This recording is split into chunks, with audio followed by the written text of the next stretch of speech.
white.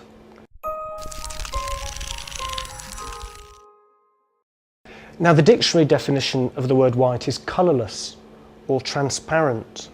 So before we get into that, my name's Clayton Littlewood. At the moment, I am acting in a play that I've written, and it's based on a book that I wrote a couple of years ago. And the book is called Dirty White Boy, hence the reason I'm going to talk about the word white. When we hear white emphasised on TV or in the media, it's not portrayed as colourless or transparent. It's portrayed as pure and the opposite of black.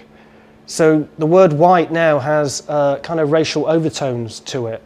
At school, the word white was always depicted as a word that summoned up everything that was good with the world. So you had the white witch, brides wore white, virgins were all dressed in white, angels were white. Anything white was seen as godly and holy and pure.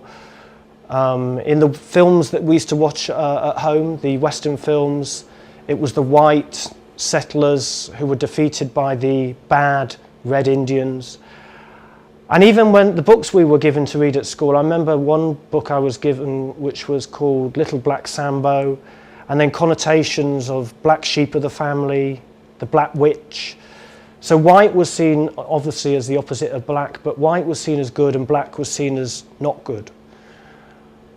Years later, obviously, these words have different interpretations on them, and we now look at them in different ways. So what was interesting is when we opened our shop on Old Compton Street, it was called Dirty White Boy. But it was actually based on a song by Foreigner. But we used to get a lot of people coming into the shop saying, "Your shop's racist." And it was a bit of a weird one, because then I would say, "Well, racist about who?" And they say, "Well, white people." And they would say, I said, "Well, why is it racist against white people?" And they said, "Well, if it was called Dirty Black Boy, it would be racist." And I said, "But it's not called Dirty Black Boy, it's called Dirty White Boy." I said, so then their argument would be, "Well, it's racist against white people."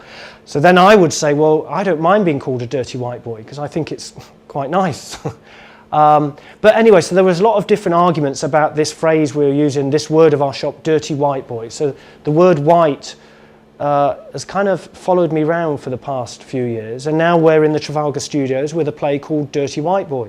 So I suppose inadvertently it has been a tiny bit controversial, but going back to its original meaning for us, it was actually based on a song by Foreigner, and I think my partner also named it after a one-night stand he had. So yeah, so it's an interesting one, the word white. It's taken on a lot of different interpretations for me over the years.